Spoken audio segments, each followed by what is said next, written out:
Well, good afternoon. Once again, 3 o'clock Eastern Standard Time. Hope everybody had a great day. Um, we're going to be starting here in just a minute. If you have any questions, be sure that you put them over into the text box on the right. Whenever I go and we start the training, I will turn this so that I can see everything that I need. So I'm going to blow it up so that I can see it and be able to read it. So we'll make a couple of pauses. I will tell you that this is what to check before performing a seal system, otherwise known as refrigerator training.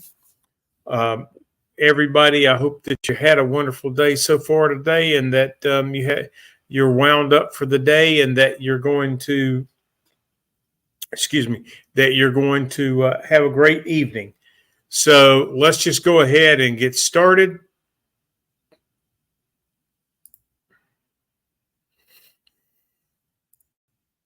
Okay. Once again, every time that we start a class, I like to give the kudos out for Encompass for providing the training. They want to be your parts dealer. If it were up to me, I would have you all just go ahead and sign up and do all your parts business with Encompass. But I understand that sometimes you may need a different part or something, and you can't find it. Encompass is right now trying to give everybody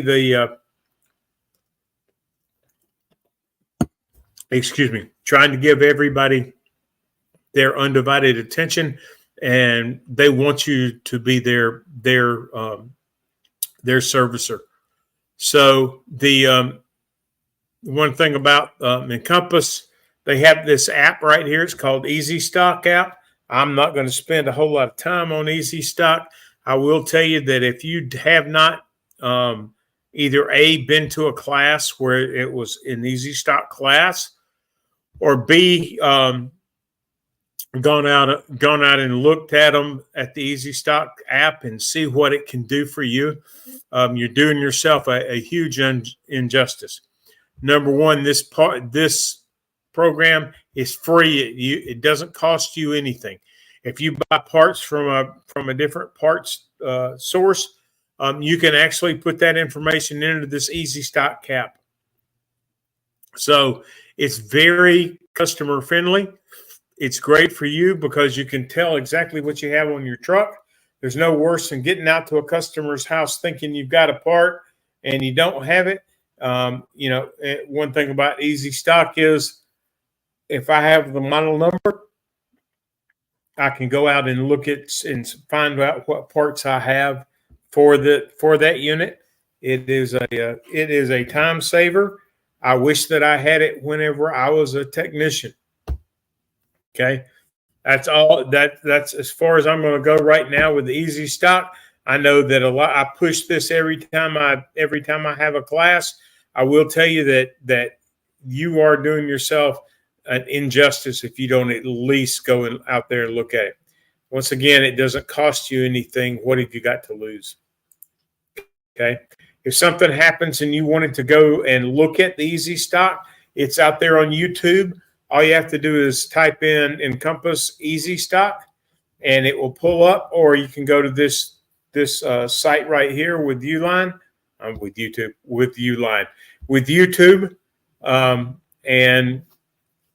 and it will pull it up for you. Okay, so one of the things that we need to know before you get out there, before you go and tell a customer that they need a compressor, you want to make sure that you're actually out there in front of the refrigerator before you ever say anything like that. Okay.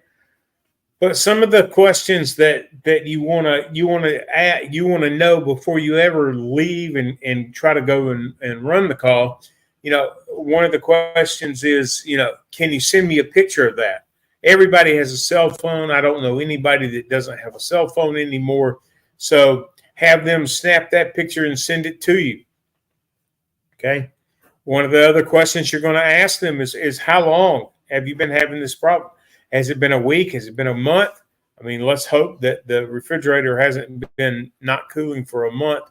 One of the things that you may have is the customer may tell you that, hey, it cools when it wants to. I've heard that a bunch of times. So you want to make sure that you actually make sure that everything you can get information wise, you get. Okay. One of the other questions is that you want to ask is this freezer still cold? Okay.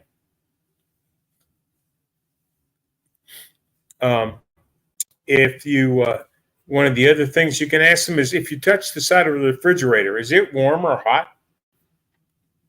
And that'll be up in the right near the doors. Almost 99% of all the refrigerators today have a mullion heater.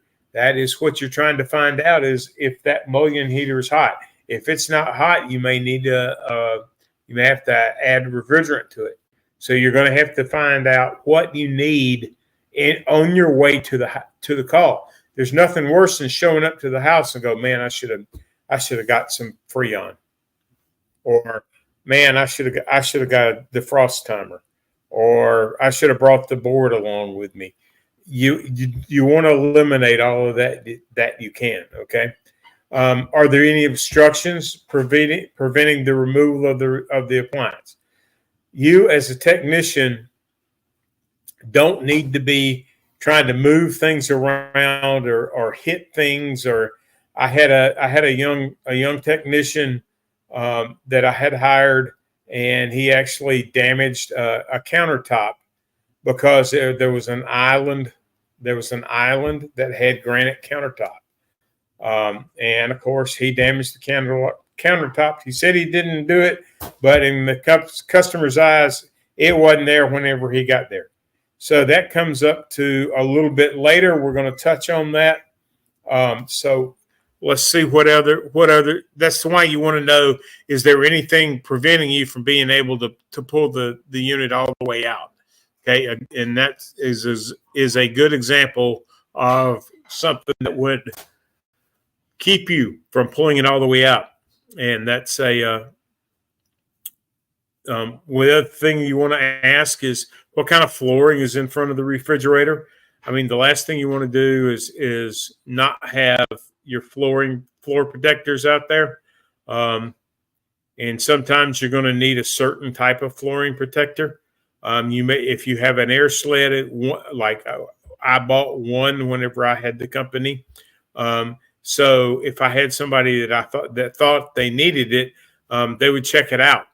So, if I had a floor in front of the refrigerator that I have a huge chance of damaging that floor, I want somebody to have everything that they can have. You need flooring protector, or you need if you don't have the flooring protector, you definitely got to have an air sled. Okay. Well, the other thing is, will someone be present to aid in the unloading of the product if you have to empty the refrigerator? A lot of the times, if you pull the refrigerator, you're going to have to. Let's say I determined that I've got a bad defrost bimetal. You know what? It's the worst thing in the world is have to empty everything. So ask the customer if somebody's going to be home that can help you empty the refrigerator. The other thing that I used to ask whenever I was in the business that I had was actually in Atlanta. One of the things that I asked, because we would not work on your product if there was not someone over the age of 18. So we required that somebody had to be over 18. We were trying to prevent any issues that there could be. Okay. So how to check if the refrigerator is not cooling. Okay. There are so many ways right now that you can check a refrigerator just to see how cold it is inside. I mean, you can, my, whenever I was a technician, I carried around a pocket thermometer, which is displayed in this. So what I used to do is I would zero it out to 32 degrees every time that I went to use it. Okay, how do I zero it out and know that I have 32 degrees? Well, ice freezes and ice turns liquid at 32 degrees. Okay. If it's already frozen, it will actually thaw at 32 degrees. That's the point that with ice. So what I would do is I would take and get a glass of ice. I would then fill it with the water. I would then take my thermometer and I would put it in the ice water, just like it is right there. I don't want to be touching it because residual heat from my hand will throw it off. So I placed it into my carrying case, and then I look at it at zero. I mean at 32. I make sure that that's what it reads. If it didn't read, I adjusted it. Okay, so that right there tells me if I'm at 32 degrees and just how close I am to that.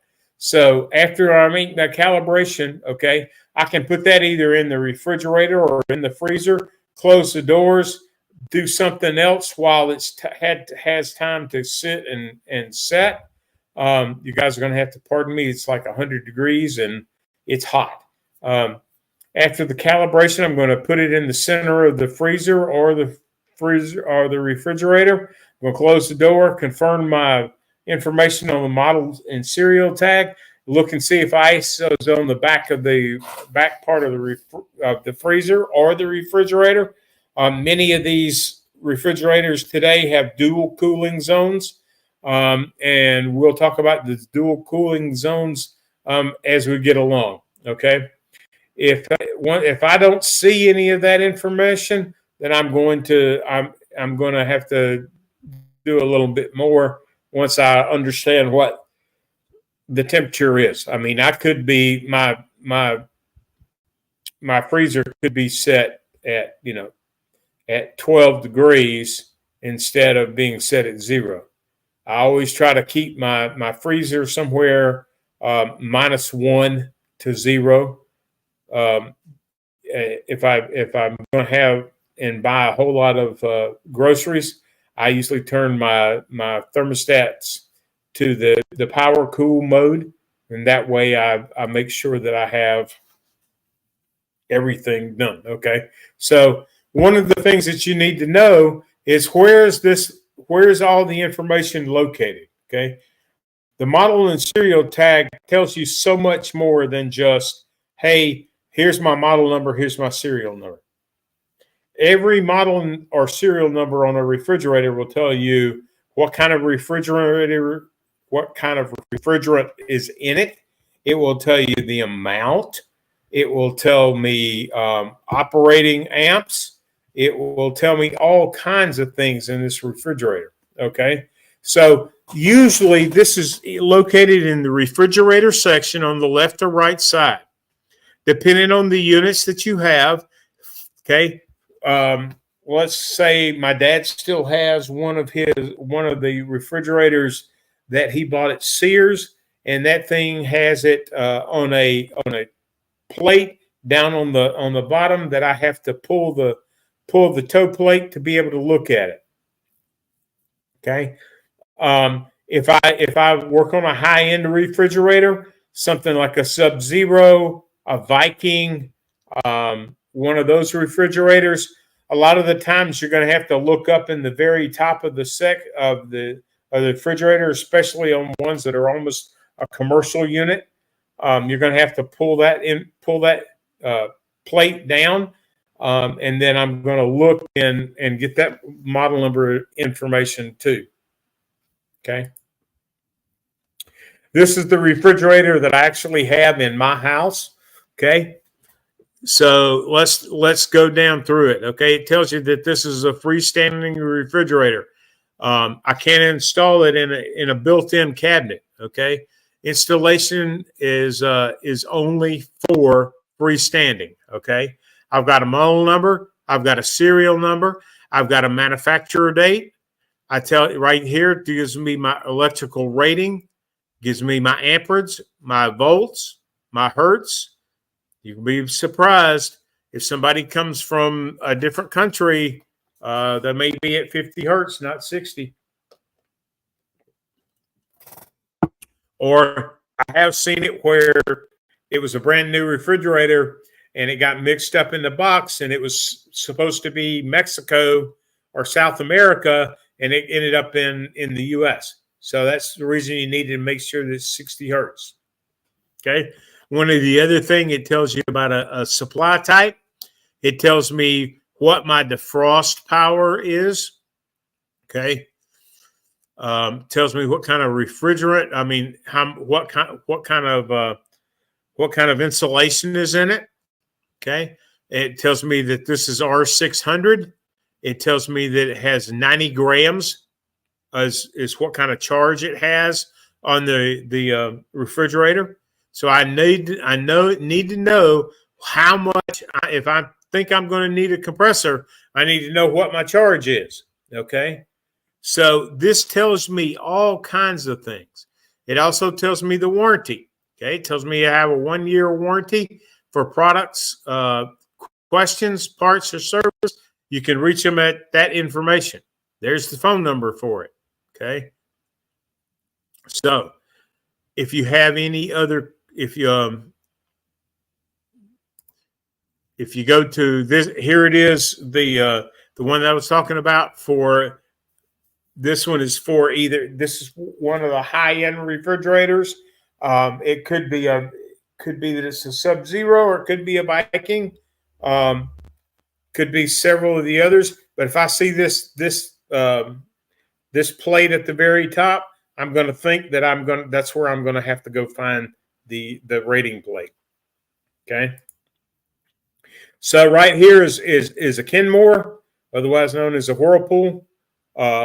This one is a brand new one, and you see that it's up there in the top right corner of the refrigerator. Okay. What information is on the sticker? We've already talked about that. I get a model number, a serial number, what type of refrigerant. I get the amount of the refrigerant. I get the electrical rating. I get the defrost wattage. Okay. I'm going to have to use Ohm's law to determine the key information you need for you to do your job properly. Okay. Like I said, here it is again. It's my refrigerator. Can you really damage your floor if you're being careful? The answer is yes. This is actual pictures of floors that have been messed up because the guys pulling it out got in too big of a hurry. Okay. These two on the left are actual pictures, and the one on the right is just a picture of a Samsung unit that whenever they pushed it back in, they did not pay attention, and they ended up not damaging the floor, but they had water damage. So this is what happens. I mean, you see that right there. That's scrapes and scratches. This is actually in front of an Electrolux oven. The next one over is in front of a refrigerator. The customer saw this. I had to actually go out to the house and look at it. The customer's like, well, that wasn't there whenever they were here. The technician said he didn't do it, but the problem is he didn't have anything to back it up. Okay, so please make sure that you're doing yourself and your company a favor and using flooring protection. Okay, there are 3 different kinds of flooring protection that is out there. Now there are other things that you can use instead of this plastic. There there are a couple of, if you guys do installations on a high-end dishwasher, they have a flooring that they have something that you could use to protect the floor. It's a pressed uh, Formica type floor, so it'll work. This right here are the three that I have that are most common. This is a full sheet. The problem that you have with a full sheet is I have to ride around with this in my van. Whenever I ride around with this in my van, I usually will end up damaging the sheet. I'll either damage it or scratch it, or you're doing stuff that I'm trying to protect. Okay, so the next one over to the right, that comes in a roll. Those roll up, and I can unroll those as I need to. I can use these for refrigerators, what they're normally, but I can use them for a range. I can use them for a dishwasher. You just have to be very careful. As you can tell, those are only about 8 inches wide at the most. Okay, so I've got to be very careful if I'm moving, when I'm pulling something out. Now, the coup de grace of all of these is the air sled. Okay, air sleds have come down a whole lot. I would tell you that whenever I bought it, it was $1,800. That was a whole lot of money back in 1978. Okay, so just make sure that like I said, these have come down. Air sled has dropped their prices. They're under $1,000 now. So you can find them on sale. As a matter of fact, Compass had a sale, I believe. Not 100% sure, but they did have a sale on those.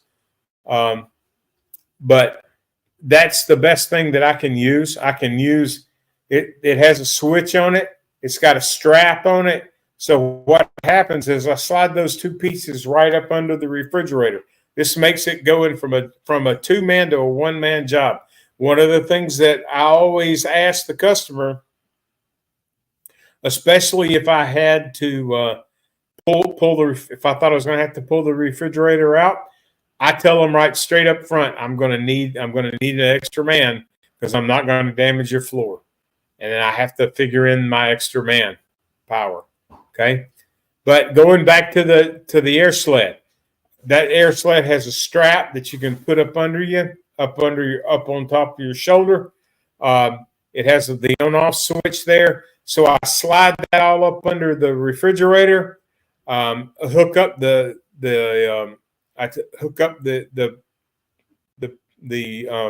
hoses. Then I hook it into the air sled.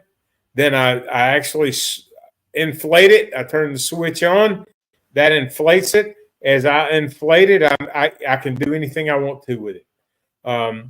Whenever I had a washing machine that was full of water and I needed to empty it out and I didn't have any way to do it, the air sled will help me to lift it up and at least slide it out and not damage any floors. Okay. So as I get up to the house, I don't know how you guys do it.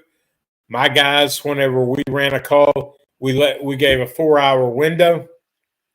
Whenever we were 30 minutes away from the house, we made a phone call just to make sure that the customers were there, and I would pull up to the driveway. We didn't park our vans in the driveway. We parked them on the street because I had one where a guy had a leak in his van and I had to have it cleaned and re-prepped for the driveway. Okay. So I'm at the door. I wear my proper PPE equipment. Okay. Whenever I ran my service company, I always made sure that my guys had booties over their shoes. I do not want anybody calling me, telling me that my guy came in and left dirt and mud and everything else all over their all over their floors, all over their carpets, especially if they've got an oriental rug. I mean, those are expensive. I'm going to have a set of gloves. All my guys were issued a set of not rubber gloves, but the gloves like they use at the hospitals. And I asked them to use those. And that makes it so much easier if I'm doing something in the house and it requires me. Let's say I'm changing the transmission in a washing machine. It makes it so much nicer whenever I've got a set of gloves on. I can throw those gloves on, pull the transmission. I don't get gunk all over me. Don't get it all over the house, and it's all good. I make sure that my area is protected. One of the things that I insisted was my guys had a mat, a towel, something to protect the floor from their tools. Okay. I want to make sure that I'm doing everything I can to protect the customer's home. Okay. So whenever I walk into the house, as the customer answers the phone door, I'm gonna verify the complaint as I walk by. As I'm walking by, I'm gonna take note of any damage. If I see any damage, I stop the customer. Okay. I then take a picture of the damage. And I keep moving along as we get around the unit. I'm going to make sure that I've got pictures of any damage that's around the unit that's going to be anywhere in there. Okay. I'm going to make sure that the model and serial information is correct. I'm going to work from the front of the refrigerator if at all possible. I'm going to perform as many checks as I can from the front of that refrigerator. Okay. If moving the product is required, I am going to definitely insist that I have floor protection down. If a customer tells you, oh, you don't have to worry, you still have to worry about it. Okay. Divide the product in half. Okay. If it's an ice maker issue, use the ice maker to check if there's power. Try avoid pulling the refrigerator out if you can. Anything that you can do to keep yourself from pulling the refrigerator out, that's exactly what you want to do. Because whenever you start to pull a refrigerator out, you don't just have to worry about messing up the floor. Whenever you go to push something back, you've got to make sure that you push it back and that you don't have a water leak. 99 times out of 100, refrigerators today have an ice maker in them. They have an ice maker in them. You've got a water line that you have got to worry about.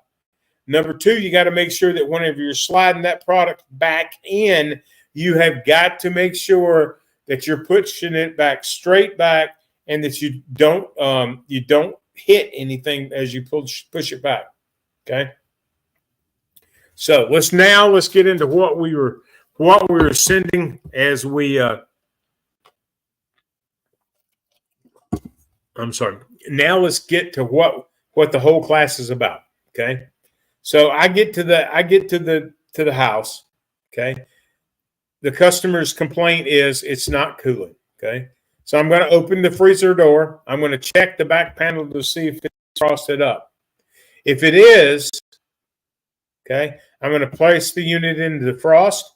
I'm going to see if the frost line dissipates after about 5 minutes. If it doesn't, then I'm going to have to remove all the items in the freezer. I'm going to have to make sure that I've got my meter turned on and that it's ready to go. And I'm going to check the bimetal and then check the heater. If it's usually one of those two. If you put it into a defrost and it's not, it's all frosted up. If I don't have frost on the panel, I'm going to feel the sides of the refrigerator, which is what I've already asked the customer. But I'm going to feel the sides. I'm going to see if it's warm or hot. Not warm, but WARM. Okay. If not, I'm going to place flooring protection down. Then I'm going to have to pull the refrigerator to see if it's running. I'm going to have to feel the suction and the discharge lines. If the suction line is cool to the touch, check the board to verify that there's power going to the compressor. Okay. I'm going to remove the compressor panel screws and use a meter to check the voltage to the compressor grounds. Make sure that those are working. I'm going to check for a shorted compressor to ground. Okay. So here's a manual control thermostat. There are very few of those left. I actually have one left at my house in Daytona. And this is the simplest thing to work on. Okay. Basically, I've got a defrost thermostat. I've got a defrost heater. I got a fan motor. I've got a compressor. I've got a cold control. I've got a defrost timer, and I have the fan that runs to the freezer to circulate the air in the freezer. Okay, the fan motor that is showing right here, that's the condenser fan motor, and I'm talking about a different fan motor. That's the evaporator fan. Okay, here's a Whirlpool side by side. This is not one of the brand new ones. This is the one that my dad currently has in his outside refrigerator. It has a gamma control in it, which is an adaptive defrost control in it. Okay. It does have a damper assembly. This is for a side-by-side refrigerator. It has an evaporator fan. It has a coil heater, and it has a defrost thermostat. Okay. Then I have a condenser fan. I have the compressor, and then I have this box that the adaptive defrost control is in. Okay. Here's the Samsung. This is for a RF18HE. Look at how much difference it is between those. Okay. I'm going to stop right here for just a minute. I'm going to exit full screen. Does anybody have any questions right now before we get any farther into the presentation? I'm going to give you just a minute. I'm going to take another sip of good old iced tea.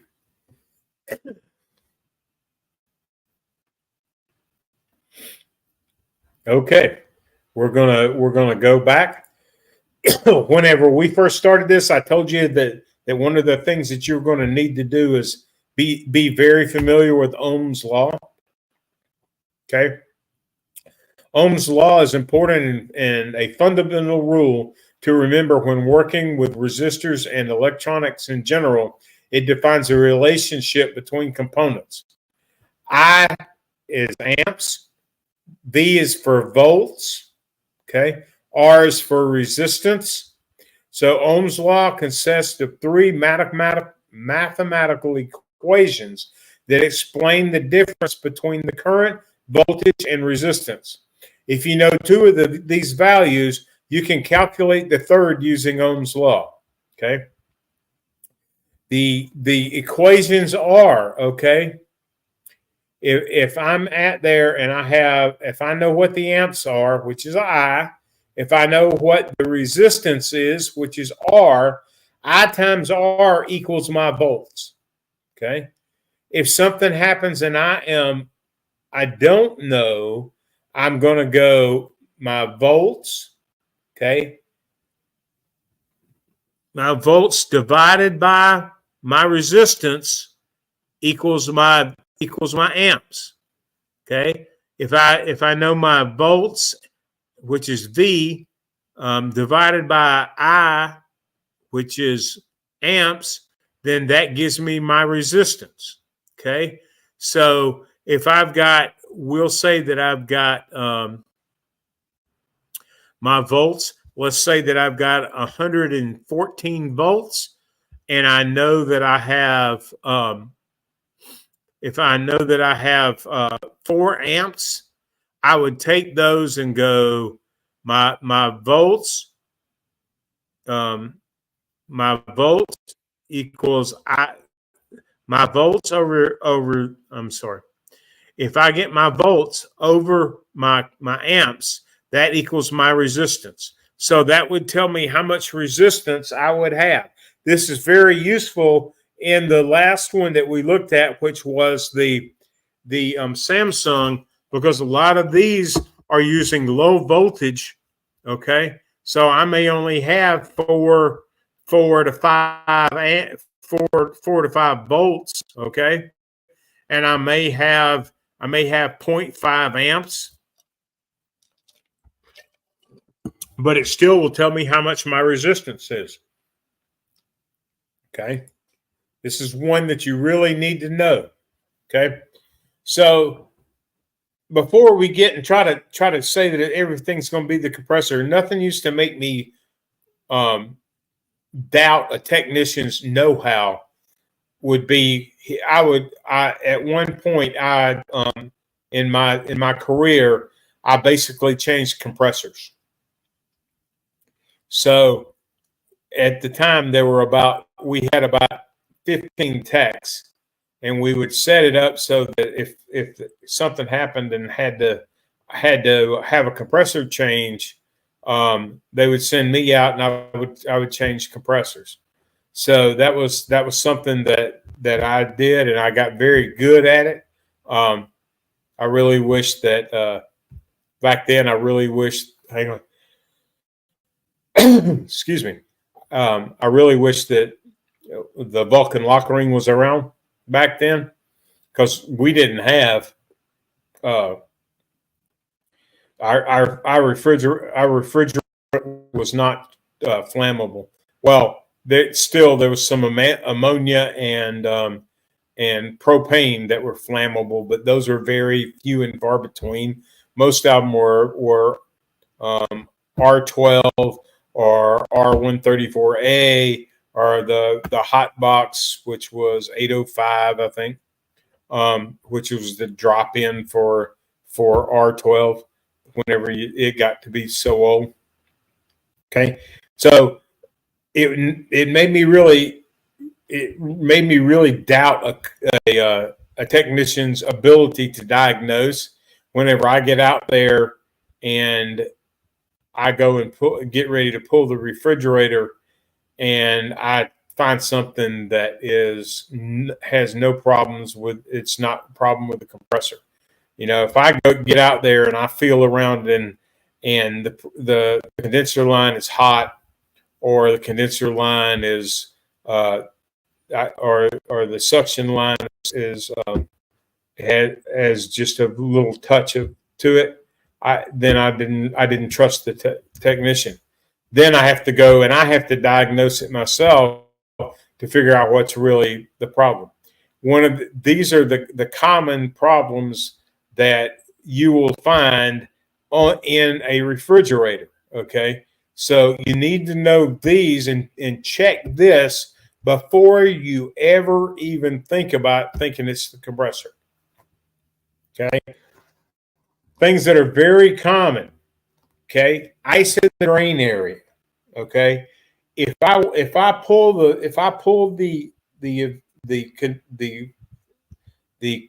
evaporator coil and I see that is iced up, that causes the refrigerator not to cool.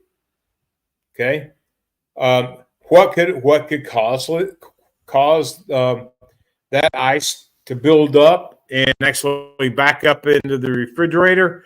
There was, whenever I was still doing refrigeration work, there were several manufacturers that had issues with ice drains, the ice draining up. 9 times out of 10, what you're going to find is you're going to find, number one, there's either plastic, vegetable pieces. Peas are great. Customers just take and throw their peas in there, and then they wonder why you got a clogged drain. Could be that I found corn. I found world's worst is they'll take and just throw their their stuff that they're freezing in the freezer section. They get moved around somehow during the defrost process. That little sticker that tells how much it costs comes off, and we get that down in the drain area. So you just have to make sure that you do your due diligence and make sure that you're not having a problem with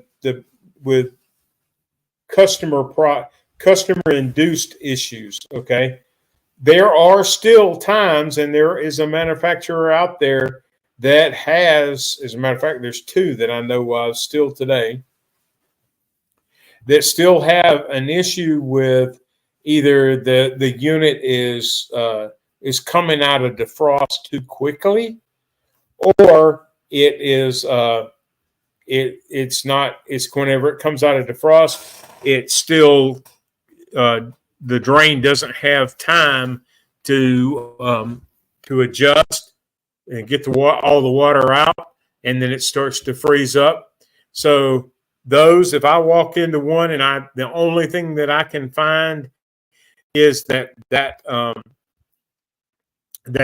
drain itself is clogged by just ice, I can take a piece of 12-2 wire, strip off the insulation,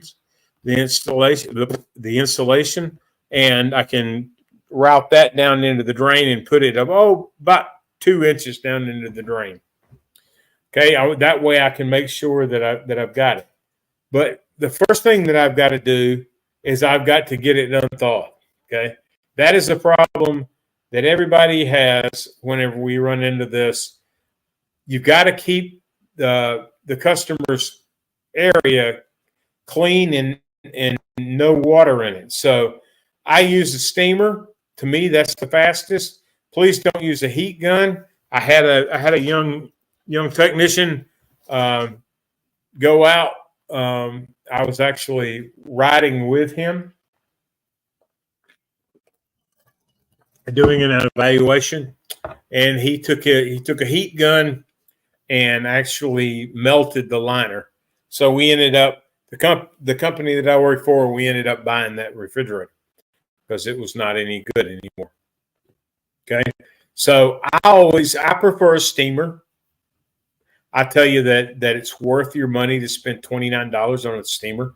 You can get those at Amazon, or you can get them at even, I think that Reggie's team even has a steamer that they sell. You're going to need some towels. I always carried a 5-gallon bucket with my steamer and my towels in them. That way, whenever I got my towels done, I could wring them out and put them in my bucket, and I didn't track water onto the customer's floor. Okay, so I'm going to empty out everything that I can empty out of that section. I'm going to empty that out of the freezer. Okay, I'm going to place the towels around the area that I'm going to have to defrost. Okay, clean up. I'm going to place the towels around on that area. Use the steamer and clean the drain. I'm going to remove any obstructions that I find. If I don't find any obstructions, which is what I was talking about, I am then going to take find my piece of wire. I always kept me about 2 feet in my truck. That way I could first thing I would do is strip out the ground in a piece of 12-3 wire. Strip it out. I can pull the ground, and that makes one that I've got. If I've got a foot, I can take it down to about 6 inches, and that gets me 2 uses for it. Okay, so I'm going to clean the area. I'm going to remove the towels along with my steamer. Like I said, I put mine back into my bucket. Put my steamer on top. I'm going to show the customer what it was that it was affecting the drain. Ask them to please refrain from doing that. 9 times out of 10, the customer is not going to listen to you whenever you tell them that. But go ahead and let the customer know this was the issue. This is probably a 40-minute job from beginning to end. So, I mean, you've got half of your time is by pulling stuff out and putting it back in to the refrigerator. Okay. One of the other things are noises. I mean, noises. I had one customer actually tape the noise. They actually took a tape recorder and turned the tape recorder on and recorded the noise from me. Today, they can do it on the cell phone, send you a copy of that, and you can hear it. And that way you can think, well, what might I need whenever I get there? Okay. So I'm going to ask the customer to tape the noise for me whenever it occurs. What time did it occur?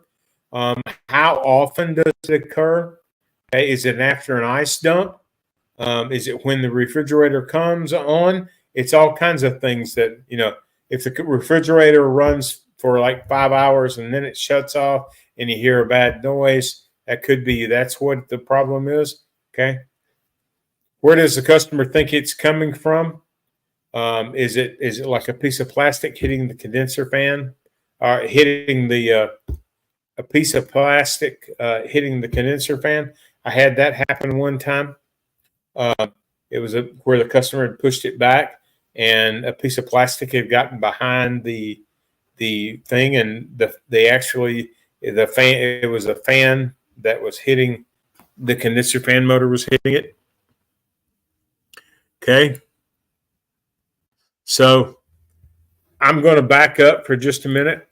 Okay. So we've done this. Okay.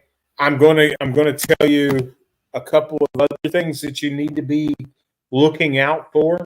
Okay. If I have an ice ball, let's say that I get there and I look at it and I think that I see that there's an ice ball that has occurred. There's a couple of manufacturers that had that issue. I'm going to have to defrost it, and then I'm going to have to one of the fixes. Excuse me, I apologize. One of the fixes from the manufacturer was to use a piece of little electrical tape and put it around the defrost thermostat, and that held it off so that it didn't go into it didn't pull it out of the defrost so fast. One of the other things is there's another manufacturer out there right now that has a problem with it sucking air from the outside into the inside because the insulation was improperly put in. If you work on these, you know what I'm talking about. So what we had to do at that point was we would take and either use the foaming, the can of foaming insulation. You can use. I had a guy use silicone on one side, and then whenever you pull the refrigerator out on the backside, he stuffed insulation in it and caulked it around that. All you're doing is trying to prevent it from sucking any exterior air into the cold part of the freezer. That also causes a really big issue. Okay. I'm going to make sure that all of my fan motors are working. My condenser fan motor has got to, if my condenser fan motor is not working, I have a problem. I'm going to pull the toe plate off. 9 times out of 10, I can look at the condensing coil right there. I can then clean that condensing coil. If a customer hasn't cleaned that condensing coil in a year, you're going to get a blanket. That is a no cooling situation also. Okay, I actually took and blew a customer's blew it out in a customer's home and made a huge cloud of dust because of all the garbage that was in that in the condensing coil. Okay, be careful when you're doing that because the customers get really finicky if you're making a mess. Okay, so let's go ahead and move ourselves along here. So, like I said, the heart of the refrigerator is the compressor. Okay, that's what we're talking about today. It still, if my compressor is just like my heart, and that's why I'm saying that it's the heart of the refrigerator. You know, the thing is for your body, all the heart does is pump blood. Okay, so basically, all the refrigerator compressor does is pump refrigerant throughout the system. Okay, you find that most compressors, okay, in household refrigerators are piston reciprocating piston type. Okay, that's what is most domestic refrigerators use. The reason that they use it is because of the size, the low cost, and the high efficiency. Okay, it works on a principle of positive displacement, that it moves throughout the refrigerator gas in the refrigerant gas in 4 stages. Okay, why do they fail? Several factors lead to the failure of the compressor. They could include a high voltage surge, lightning damage, dirty condenser coils. Like I said, having a cat or a dog laying in front of the refrigerator, sucking all the pet hair up. If the customer never cleans it, we're still going to get refrigerator coil problems. Then we have refrigerant problems, and then just general wear and tear. Okay. A lot of people have not cut a compressor open. This actually is what a compressor looks like whenever you take everything out of it. This is exactly what you're looking at whenever you go through. Now, I've got another picture right here. This explains what happens with the compressor. Okay, my suction line brings it in to the compressor. It flows around the motor. It comes back down. There's a suction valve. That suction valve opens when the piston pulls it in. Okay. Then as that piston reaches the farthest parallel, it's going to close that valve. Whenever it closes that valve, there's a discharge valve that opens. As it builds up pressure, it pushes that discharge out. Okay. Then it just goes back. The suction, it goes into the suction line. The suction valve opens as the piston pulls it back. It takes, and then as it reaches the point and starts to close, the discharge valve, the suction valve closes, the discharge valve opens. Okay. Now at the very bottom is the oil that keeps this valve and piston lubricated.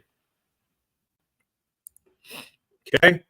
If something happens and I need to pull something in the refrigerator, I've got to know where everything is located. So the first thing I'm going to do is I'm going to check my fan motor, my condensing fan motor. I'm going to make sure that it's working like it should. Once again, I'm going to look at I'm going to go back to Ohm's law and I'm going to see what it's doing. And I'm going to check my fan motor to make sure that it's working right.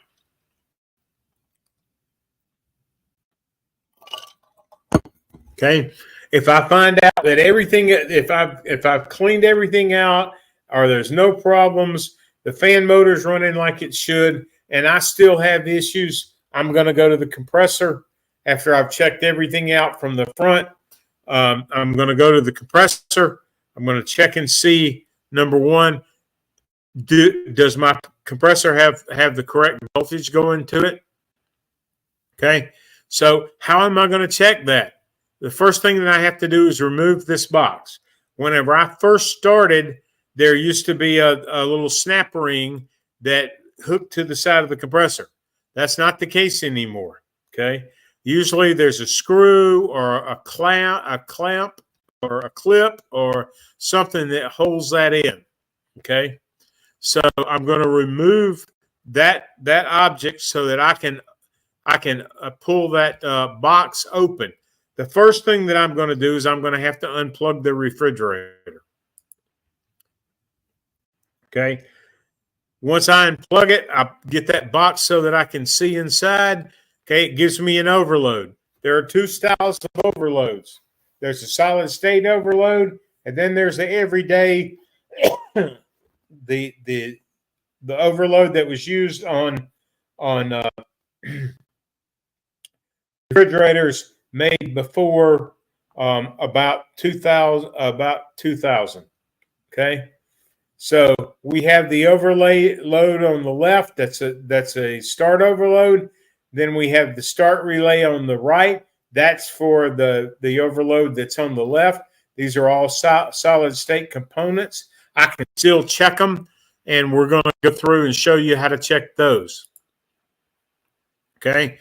As I can tell you, this is your overload with your relay. Okay. For solid state.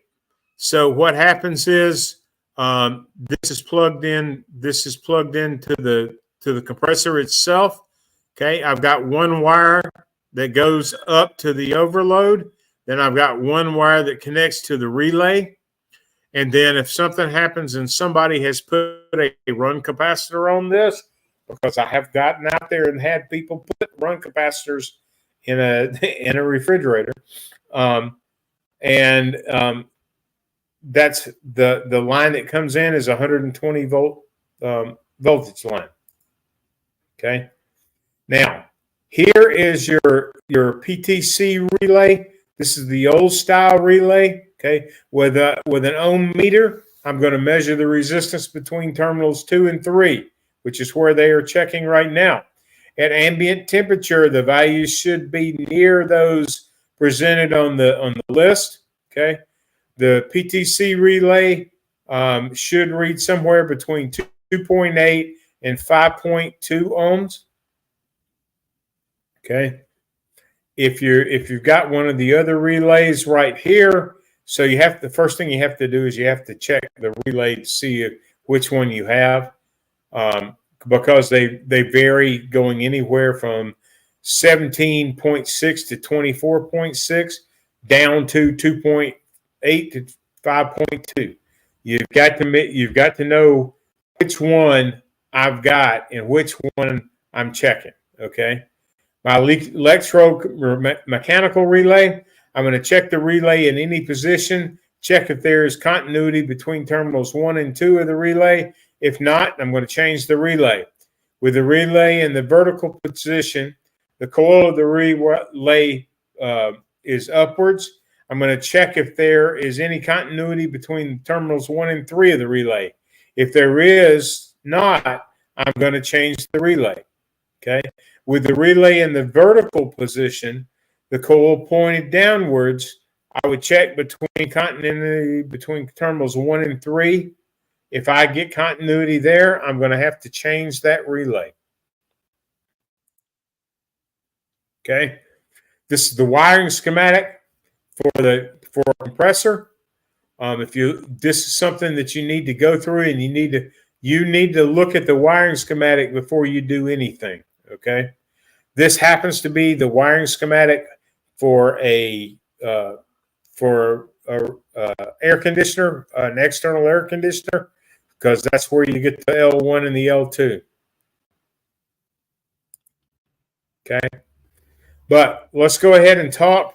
If if I think that my compressor is bad, that it's not working at all, I'm gonna look between the common and the start. Okay, the common is where the that's where the overload goes, and then the start and the run is where the relay goes. Okay, so I'm going to go and I'm going to go between the common and the start.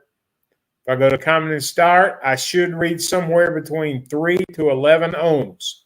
Okay. If I go between common and run, I should read somewhere between 1 to 5 ohms. Okay. Any compressor, if I go from any pin to a ground, I should get infinite resistance. If I have any kind of resistance and I don't read infinite, I've got a problem with my compressor. Okay. I will tell you this, if I'm going to go to the compressor, I need to make sure that I scrape by the black off of my compressor so that I truly get a true ground. So make sure that you've done that, because if you don't, you're going to have a false reading. All right. If something happens and I happen to have an inverter compressor, there are a lot of refrigerators that still use an inverter compressor. You're going to get 6.2 to 11 ohms between any of the pins. Any two of those pins, I'm going to get somewhere between 6.2 and 11 ohms. Okay. So here's also how I can check for start windings. Okay. If my compressor started, you notice if I go between here and I got 0, if not 0 resistance, okay, it will be close to open. Okay. Common to start and common to run, higher than rating in the manual. Okay. Now, we're a little bit over. Does anybody have any questions? Let me get back out of here about what we've gone through. My information is scrolling across the bottom of the presentation here. Okay. If you call me, text me. If you're thinking about calling me, text me first. My phone is got, especially with all of this going on, I don't have the time to answer my phone all the time. So if I've got it set up right now until the president gets elected. If it doesn't know you, it'll actually send you over to voicemail. Okay, so text me at that number. I'll respond. I'll call you. You can then go and we'll have a conversation. If you don't have something that's pressing or important right away, you can just send me an email at mitchwilliams62@yahoo.com. Also, scrolling across the bottom is Reggie's information. Okay. His is R.E. Williams at encompass.com. And his phone number is running right there. Okay. As always, Reggie, like Reggie always says, lean on your rep. If you have something and you want to talk to him about that, please don't hesitate to call. Thank you very much. I hope that everybody learned, or they got a couple of questions answered that maybe were ticking in the back of their mind. I wanted to thank everybody. Have a wonderful day. Thank you so much. God bless.